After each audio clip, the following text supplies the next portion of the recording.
Good morning, one and all. In today's class, we'll discuss about casting.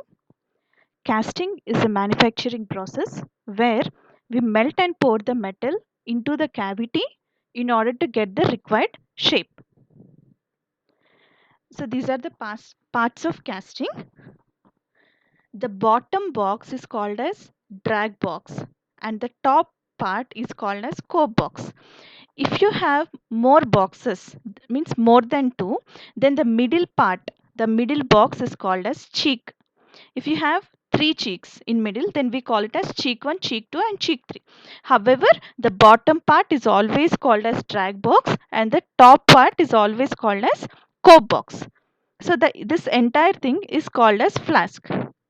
So now this casting is made with sand and the line which is separating the cope box and drag box is called as parting line. Let us start its description from the first component, that is basin or cup. So we pour metal initially in this cup. We also call it as pouring basin. We pour metal into this pouring basin and metal will enter into the cavity through sprue. Sprue is the gateway from where the metal will enter into the cavity. So this is choke. The purpose of choke is to control the velocity of the material. These are blind risers. The purpose of blind riser is to supply the material when when the metal is getting solidified. So here we should know that when metal is changing from liquid state to solid state, it will get contract. It means the volume of material will decrease. At this condition, the blind riser will supply the material in order to fill the entire mold cavity. It means if initially the liquid material have already filled this mold cavity and material is still present in blind riser, when this material which is present in the mold cavity is getting solidified, blind riser will supply the material to fill the cavity completely. It means in order to get the required shape. This is vent. Vent is to send out the gases which are already present in this casting. It means when this casting is empty, without means that is without material, the space which is inside is occupied by the gases. So when you are pouring the material inside, the gases which are present in this mold cavity will come out from the vent. Okay, next one is core. Core is a extra component which we keep into the mold cavity in order to get the cavities. It means if you have any shapes which you need to get in this mold or in this component, we keep the core and later we remove it when we are after removing the material from this casting part. This is open riser. Here once we pour material from basin, the material will fill all the places which is present here and it comes out from the open riser. And now when the material is getting solidified and getting shrink, this open riser will send the material, means apply the material to the component which is getting solidified. Now in the coming up slide we'll see what different types of alloyances we consider. What we are discussing here about shrinkage. It means when material is shrinking from, means when material is changing from liquid state to solid state, it is getting solidified and reducing its volume. At that time blind risers and open risers are supplying the material. Similarly, there are few things which we need to consider when we are designing this pattern. So those things we'll come to know in the coming up slides. Now before going to that slide, we should know how we got this mold cavity. Okay, this mold cavity is prepared with the help of pattern. Pattern is the replica of the component which we need, and pattern is made considering all the allowances. That allowances will come to know in the coming up slides. For now, please remember that casting the pattern is a replica of the component which we required, and this pattern is made with different materials like wood, plastic or metals. uh, Now let us know how this mold is made. Initially we take a drag box, and now in this drag box we keep the pattern. Okay, if it is a double multi-piece pattern, then we keep half part of the pattern into this, and then we pour the sand and we hammer it properly, and then we turn the drag box upside down, it means in reverse, we keep it in reverse. And now over the drag box we keep the core box, and now we keep all the things like open riser, vent, blind riser, the basin, the sprue, all the things. Means mostly if it is made with wood, we generally it is made with wood or some metal. Now we keep all these things inside, and if you are in need of core, we even place the core inside, and then we pour the sand over it, and again we hammer it properly. And now once we are sure that it got hammered properly, once it we are sure that it got bonded properly, then we remove the core box from the drag box, and then we'll remove all this the components which we kept for making the open riser, vent, pouring basin, sprue, mold cavity, blind riser. So whatever the components we have kept inside, in order to create these cavities, all these components will first remove it, and then we again reassemble the drag pot and core box. So now, so this is the flask with sand, cope and drag boxes, and the cavity which we required in order to make the required component. So now we melt the material. It means if it is a metal, we melt in cupola furnace or some furnaces, or if it is plastic or anything, we can just melt it at lower temperatures also, with some external sources. So now that material will be poured into this cavity, and once the material gets cooled and solidified, then we separate the scope box and drag box, and then we remove the component which is present inside. Now as you already have open riser, vent, blind risers, pouring basin along with the component, all these things will also get solidified, and now all these extra components will be removed with the machining operation. So this is about the parts of casting and the steps for making this casting. Okay, and now as I told you, the bottom part is called as drag, the top part of the casting is called as scope, and the middle one is called as cheek. Next, so these are the different types of sand molds. Now initially when we are taking the drag box, we keep this drag box over some bench. So if we are taking the support of bench, then we call it as bench mold. And these type of things, these type of components uh, will be made on bench molds.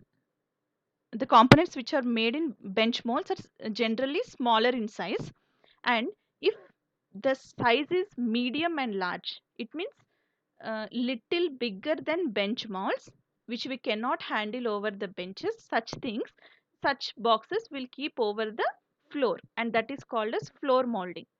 Similarly, if we are if we are digging and we are using that dig as a drag box, then that is called as pit molding. Now uh, this type of pit moldings are generally used for making engine components, like engines, big engines which we use in our automobiles. Next, alloyances.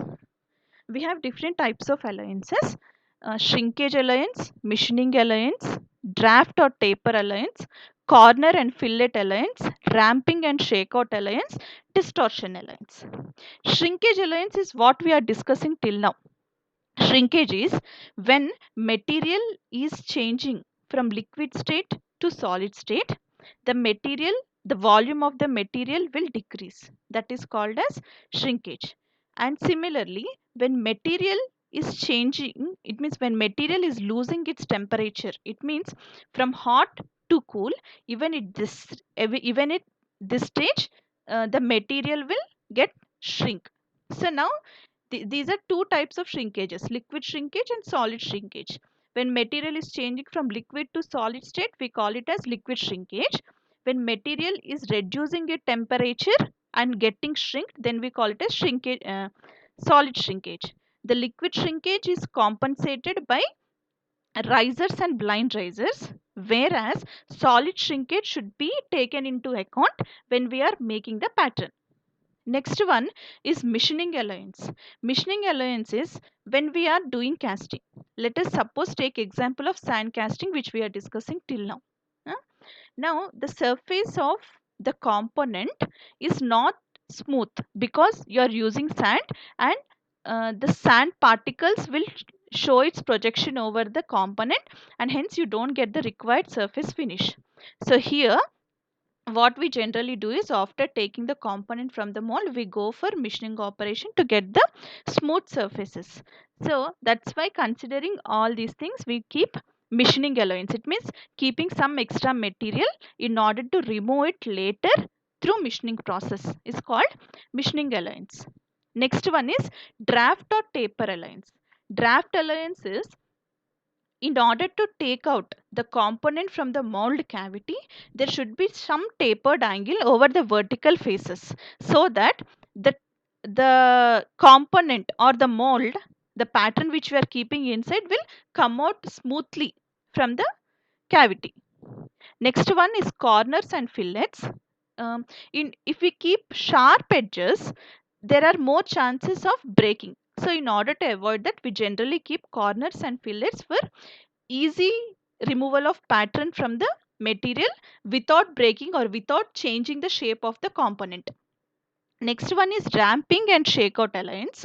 Here, when we are removing the pattern from the mold cavity, we generally move the pattern inside the mold cavity in order to take out it easily. So now when we are shaking the pattern, it gets enlarged in size. It means it will increase the size of the cavity.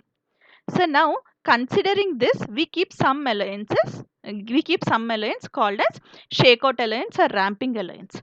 If you see all the other allowances which are present like shakeout allowance, machining allowance, pattern allowance or fillet allowance or distortion allowance, it got some measure, it got some value. We can use some formula and we can consider that. But coming to shakeout allowance and wrapping allowance, it changes from person to person who is operating. So we cannot make a particular measure to consider this shakeout allowance. So generally we consider this, we make the component of larger size and then we remove it through machining operation. Next one is distortion allowance. For example, let us take some component in U shape. Now, if you make the cavity in U shape, later when you remove it from the casting, if you leave it for few hours, the component will get destroyed in its shape. It means the U will not be like U, it changes its angle, it comes out. So now for such components where you have irregular shapes, where you have more internal stresses, considering all these things, what we do is generally while designing the pattern itself, we change it. Take same example of U shape. Instead of making U shape, we just bend it inside and then we make the pattern, and after going through all the process and all the stresses, the component will bulge and come back to that U shape. So wherever you have irregular shapes, wherever you have thin components, in such cases we go for this distortion allowance. Next one, we have already discussed that pattern is the replica of component which we required. So we have different types of patterns like single piece pattern, loose piece pattern, split pattern, match plate pattern, skeleton pattern, multi piece pattern, sweep pattern, follow board pattern. Let us look at these patterns. This is a single piece pattern. It means you have only one piece. We have discussed about shrinkage allowance. We have discussed about tapered allowance. So this is a taper allowance over the vertical faces. It means you'll have some cone shape like this in order to take out the material easily. If you have only one pattern like this, only one piece, then we call it a single piece pattern. So in case of single piece pattern, the top part of your flask is called as its parting line. Next one is loose piece pattern. If you need some component with some extra projections like this. And if you manufacture it, now please don't consider A and B. Assume that you have a complete component like this for some time. huh? If we keep this type of component into the mold cavity, and if you pour the sand over it, we ramp it, and we if we try to remove this component, now what happens is, because of this extra projections, it will destroy the entire shape of the mold cavity. Now, in order to avoid that, if you need some extra projections on the component like this, then generally what we do is we place two loose piece patterns like this into the cavity, and then we keep the main part. And once, if you hammer it, means after keeping into the drag box, after pouring the sand, once you hammer it, and later when you try to remove this pattern, what we do is we separate A and B, and we remove the main pattern, and later, using some hooks we place this A into that hook, and we remove it later. Similarly, B, and we remove it. So this A and B will have some holes in order to keep the shaft. So now in this way, these loose piece patterns are made. Next one is a split pattern. Split pattern is, see, the first slide what we have seen there, means where we are using cope box and drag box, there we have split pattern. In case of split pattern, one part of the pattern will be in cope box and another part of the pattern will be in drag box. And now, either one part, means one part of the split pattern will have hole, and another part will have a shaft. So that we call it as double pin here, and this is the double hole. So this is the hole, this is the pin. The pin should insert into the hole. So with this we'll confirm that the pattern is got fitted perfectly. Next one is match plate pattern. See, if we take the previous one, if we don't place this double pins properly, there are chances of getting errors. But in case of match plate pattern, here you'll have a plate, and whatever the component we need, that is already made over this uh, plate. So now we everything, the gating system, the runner, everything is designed over this. We just need to keep the pouring basin, the sprue, and the riser. So runner and patterns are already kept. We use this. Below this you will have a drag box, above this you have a cope box, and later, after making the cavity, we remove this match plate. So here there is no chance of misplacement of the pattern. It means one pattern over the other. Next one is skeleton pattern. Skeleton pattern is generally used for the components which are axisymmetrical.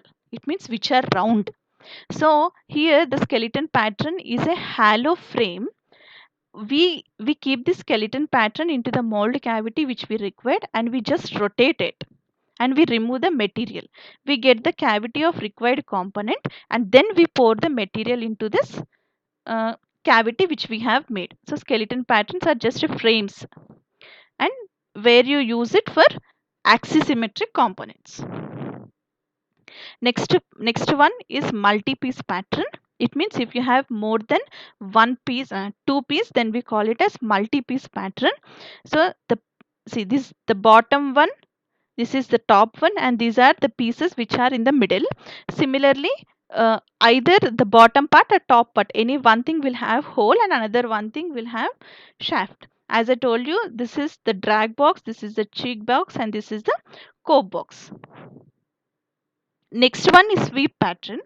In case of sweep pattern, we'll have the cross section of the component which we required, and this is the post. Now what happens is, when you rotate this component in the sand, we'll get a axisymmetric component of the cavity which you have made, means of the component which you have made. See, this is a component which you required. When you are rotating it over the post, now it creates some cavity of the required shape. So this type of patterns are generally used for making wheels or any circular components. Next one is segmental pattern. Segmental pattern is similar to sweep pattern, but here you have a pivot. It means for making small components, there we use this segmental pattern. we insert the segmental pattern in the middle and we just rotate it in order to get the component which we required. This sweep pattern is for little larger size components and segmental pattern is for little smaller size components. Next one is follow board pattern. For follow board pattern, you have a board at the bottom and over the board you'll have the replica of the component which you required. And now over this we keep the drag box, we pour the sand, we ramp it, and once we upside down the drag box, then we remove this follow board pattern. Whatever the cavity you are getting is of required component. So that is about different types of patterns. In the next class we'll discuss about different types of castings. Thank you for listening.